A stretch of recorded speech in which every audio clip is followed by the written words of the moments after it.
It is October 18th. The Grand Royal Palace of Madrid is quiet, the calm before a storm of unimaginable terror. At just 16 years of age, Maria Josepha Amalia of Saxony, a princess sheltered by a convent upbringing, is preparing for what is supposed to be the most significant night of her life. Her wedding night, the night she will join in union with the King of Spain, Ferdinand III. However, she knows little of what lies ahead. Her attendants, too embarrassed to explain the customs of the night, have dressed her in a pristine white gown, placed a rosary in her hands, and left her to wait. The very concept of marriage, let alone its consummation, remains a mystery to her, a mystery that will soon be unveiled in the most horrifying way. As she sits, trembling, the door opens, and the man who enters is not the charming, gallant prince she had been led to expect, nor the dashing hero of fairy tales. No, this is a 35-year-old king who carries a grotesque legacy. Ferdinand III, once a young man known for his awkward, shy demeanour, has grown into a figure of physical excess, overweight, gout-ridden, with thick, protruding lips and eyes that gleam with something unsettling. It is not his appearance that sends a wave of terror through the princess, however. The horror lies in what he carries beneath his royal robes, something neither Maria nor her attendants could have prepared for. Ferdinand, suffering from a condition known as macrogenitosomia, is physically deformed. His genitalia are described as grotesquely oversized, so large and disproportionate that modern medical science still cannot fully explain the condition. French writer Prosper Mérimée, a witness to the horrors within the royal palace, describes Ferdinand's condition in detail. Thin as a sealing wax taper at the base, and as thick as a fist at the end, as long as a billiard cue. To a sheltered 16-year-old girl raised in a convent, who'd been taught that babies came from storks, the sight is not just shocking, it is incomprehensible. As she gazes upon him, a wave of panic sweeps over Maria. She bolts from the bed, screaming in terror. Her instincts drive her to flee, to escape the nightmare that is unfolding before her. The princess, in her innocence and naivety, is not prepared to face such an ordeal. But Ferdinand, furious at her flight, does not let her escape easily. Drunk on wine, filled with lust and indignation, he stumbles after her, attempting to chase down the terrified girl. The scene is both tragic and absurd, an overweight, morbidly obese king stumbling around the room in pursuit of a young, frightened bride who is running for her life. The king's anger mounts as he fails to catch her. A simple wedding night is turning into a grotesque nightmare, and the humiliation is too much to bear. In his fury, Ferdinand bursts from the bedroom naked, his monstrous deformity fully exposed to the attendants who have remained behind.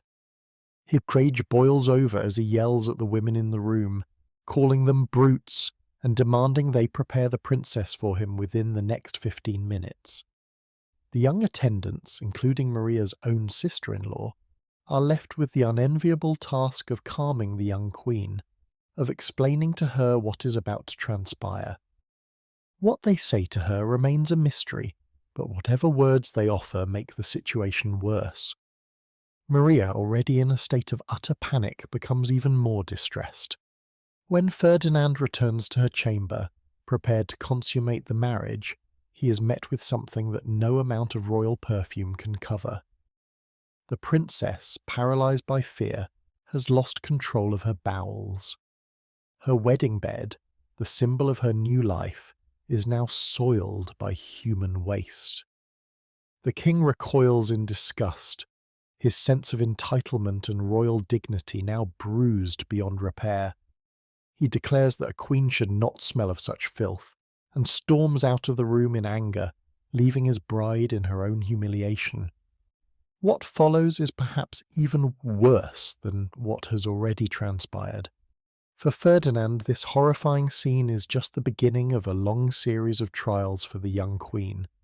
His ego bruised by the events of that night, the king refuses to touch his bride for a week. This cold, heartless treatment only increases the tension between the two, and Maria is left to face her new life as the unwilling wife of a man she had no hope of understanding. She is caught between fear and confusion, completely unprepared for the brutality of her new reality.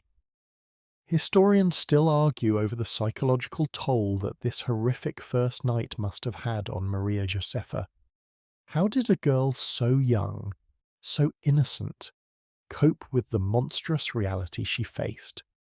The physical repulsion she felt, the horror of what she had witnessed, would surely have scarred her for life. And it was not just her physical being that was violated. Her dignity, her purity, her very soul had been attacked by a man who seemed to see her not as a partner, but as property to be conquered and used. But the physical and emotional violence did not end there. Ferdinand's refusal to recognize his wife as a human being, let alone as a sexual partner, would lead to a much darker chapter in their marriage. It was not just the overwhelming physical deformity that would haunt Maria, there was a much deeper cruelty at play. The king, in his obsession to create an heir, would not stop at mere rejection or humiliation. He would do whatever it took to force his young bride into submission. Maria, however, would not be so easily manipulated. She fought back. She scratched, bit, and kicked Ferdinand, refusing to submit to him in the way he demanded. Her body might have been his possession by virtue of her marriage, but her spirit would not be broken so easily. In one particularly violent episode, she struck the king's monstrous genitals so hard that he cried out in pain, stumbling out of the room in defeat. This moment of resistance was brief but powerful, a fleeting glimpse of the strength Maria would need to survive the years to come. However, even the king's physical pain would not deter him. Ferdinand, in his overwhelming need to have an heir, would not be dissuaded by a mere injury or rejection. After all, he was the king. He had the power to demand obedience, and Maria was expected to comply. So he tried a different tactic: patience. Night after night, Ferdinand would enter Maria's chamber. Every night, he would find his young wife praying the rosary, clutching it tightly in her hands as she awaited whatever fate had in store. But for Ferdinand, it wasn't about love or intimacy or even respect. It was about the ultimate duty, to produce an heir, no matter the cost. As weeks passed into months, the Queen's only defence was her ignorance. She truly believed that babies came from storks, a simple misunderstanding she held on to in order to shield herself from the terror of what was happening. When Ferdinand tried to explain to her the mechanics of reproduction, she accused him of lying, of trying to trick her into sin. God would not create such a vile method of creating life, she declared. You're testing my virtue with these lies. Despite her resistance, the king would not relent. He could not be denied. In desperation, Ferdinand reached out to the highest authority he knew, the Pope himself. He wrote a letter detailing the misery of his marriage, the refusal of his bride to consummate their union, and her refusal to fulfill her duty. This was not just a royal request, it was a demand for divine intervention. The Pope, an elderly man who had seen his fair share of crises, responded with the kind of delicacy that only a seasoned diplomat could muster. He gently reminded Maria that marital relations were not only permitted by God, but required in order to fulfill her sacred duty as a queen. To deny her husband was to deny God's will. But even this papal intervention could not turn the tide. Maria agreed to submit, but only under strict conditions. Each night before they could engage in the act of procreation, she would recite the rosary. She would keep her eyes closed, never allowing herself to see her husband's monstrous deformity, and she would think of the Virgin Mary to maintain her spiritual purity. Imagine for a moment the grotesque irony of the situation. A king so desperate for an heir, so desperate to prove his virility, that he would make his wife lie there silently praying while he attempted to perform his royal duties. For 10 long years they remained in this purgatory, bound by a marriage that was nothing less than a slow-burning nightmare. 10 years of this. 10 years without a single child to show for it. The royal court whispered about their unconsummated marriage, and foreign diplomats sent reports back to their governments about the sexually rejected king. Ferdinand, who had once been a proud conqueror of women, was now humiliated, begging for the slightest sign of affection from his own wife. And so the years dragged on. Maria Josepha's youth faded, her health deteriorated, and the king's grotesque attempts to force an heir continued. But despite his relentless efforts, the nightmare seemed endless, and Ferdinand's failure to fulfill his most basic marital duties became the cruelest joke of all. Despite the years of marital purgatory, the tension in the Spanish court reached new heights when Maria Josepha's fate was sealed. Ferdinand's hunger for an heir had not waned. He was a man obsessed, so consumed by his own warped sense of duty, so desperate to prove his virility, that he became blind to the suffering he was causing his young bride. It had been 10 years since their marriage, and Maria had endured a nightmare no young woman should ever face. But Ferdinand the king would not be deterred. He would find a way to create an heir, even if it meant further pushing the boundaries of decency and morality. In 1829, after a decade of sterile, soul-crushing ritual, Maria Josepha fell ill. Her fever was swift and fierce, and within a matter of days she was gone. At just 25 years of age, the young queen died, officially from a fever, though the court's whispers suggested the cause was far darker. An exhausted body pushed beyond its limits. The news of her death was met with a collective sigh of relief within the palace walls. No more would the young princess be forced to endure the horrors of her wedding night, nor the suffocating, spirit-crushing demands of her husband.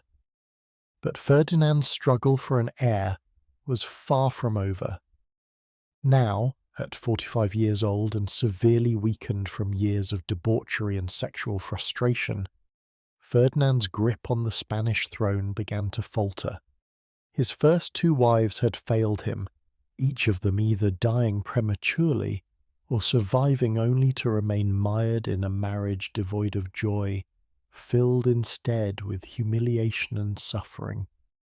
But Ferdinand, as always, was a man driven by one singular obsession. He needed an heir.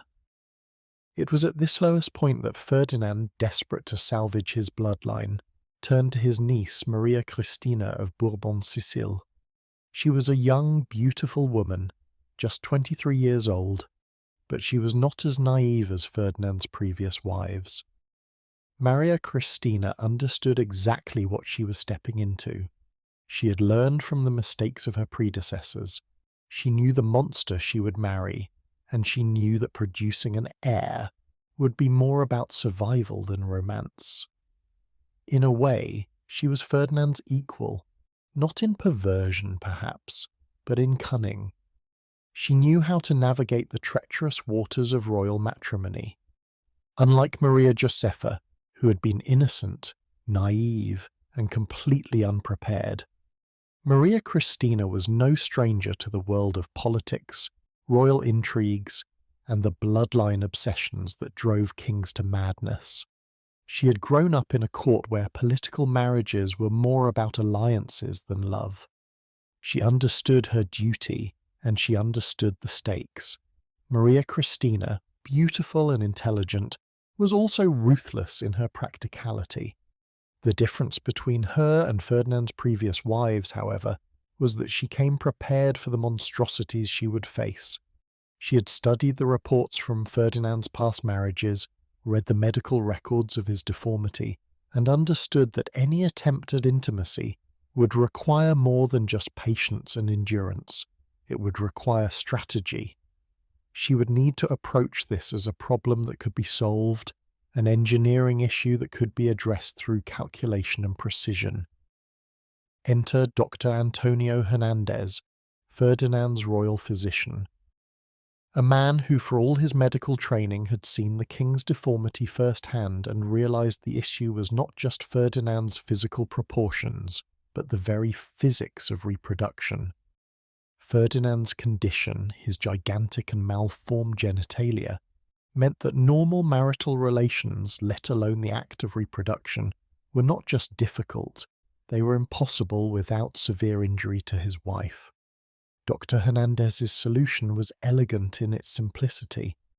Dr. Hernandez ordered the creation of a special cushion, which would allow Ferdinand to consummate his marriage without causing irreparable harm to his new wife. This cushion, dubbed una almohadilla, was made from the finest silk and stuffed with down feathers. At the centre of the cushion, a hole precisely 4 centimetres deep was cut. A simple yet effective measure. The hole would prevent Ferdinand from fully penetrating his wife, allowing only the tip of his deformed member to make contact with her body. This was, of course, a humiliating solution for a man who had once been proud of his physical abnormality. But for Ferdinand, the desire to produce an heir trumped all other concerns. When Maria Cristina presented the solution to Ferdinand, she framed it as a necessary medical intervention, one that would ensure the health and safety of both the king and his queen. She skillfully downplayed the grotesque nature of the cushion, presenting it as an engineering marvel designed for the greater good of the royal family. Ferdinand, ever vain and eager to prove his virility, accepted this narrative, though it must have been a bitter pill to swallow. The first night with the cushion was awkward. The king, who had once prided himself on his monstrous size, now had to submit to the limitations imposed by the cushion. But Maria Cristina was pragmatic. To her, this was just another royal protocol, something to be endured for the good of the monarchy, for the good of Spain. She approached the situation with the same calculated professionalism she had brought to every other aspect of her life. There was no romance, no passion, only the cold, sterile need to produce an heir. And produce one she did. Within 3 months of using the cushion, Maria Cristina was pregnant. The court held its breath. Would this pregnancy end like all the others, in tragedy and bloodshed? Or would Ferdinand finally have the heir he so desperately sought? For the first time in years, the king seemed hopeful, though no one dared to believe that this pregnancy would be different from all the others. Finally, on October 10th, 1830, the cannons of Madrid fired in celebration. Maria Cristina had given birth to a healthy daughter, Isabella II, who would eventually inherit the Spanish throne. The birth of Isabella was a turning point for Ferdinand. For once his efforts, his grotesque obsession, had borne fruit. He had an heir, one who would carry on his bloodline, yet even in this moment of triumph the legacy of Ferdinand's reign was stained by the horrors of his past, the deformity that had caused so much pain, the trophies he had collected, and the women whose lives had been destroyed in his pursuit of power and pleasure. 2 years later, Maria Cristina gave birth to a second daughter, Luisa Fernanda, ensuring that Ferdinand's bloodline would continue, albeit in a manner that was more the result of medical ingenuity than natural conception. But despite these successes, Ferdinand's reign had already left a dark mark on the history of Spain. The king, who had once been the laughingstock of European courts, had finally achieved what he had sought for so long. But at what cost? His bloodline, forged through manipulation, deceit, and medical intervention, would carry with it the legacy of a man whose obsession with power, sex, and control had defined his reign. His legacy was not one of nobility or achievement, but one of perversion, dysfunction, and brutality. Ferdinand's legacy would continue to haunt Spain long after his death in 1833. His daughter, Isabella II, who inherited the throne, would herself face scandal and disgrace. Her own sexual appetites and the rumours surrounding her relationships would lead to her overthrow in 1868. The Bourbons, who had once ruled Spain with absolute power, would find their reign increasingly unstable, torn apart by political and social upheaval, much of it a direct result of Ferdinand's actions. But perhaps the cruelest irony of all was that Ferdinand's deformity, the very thing that had made him the subject of ridicule and shame, would be passed on to his heirs.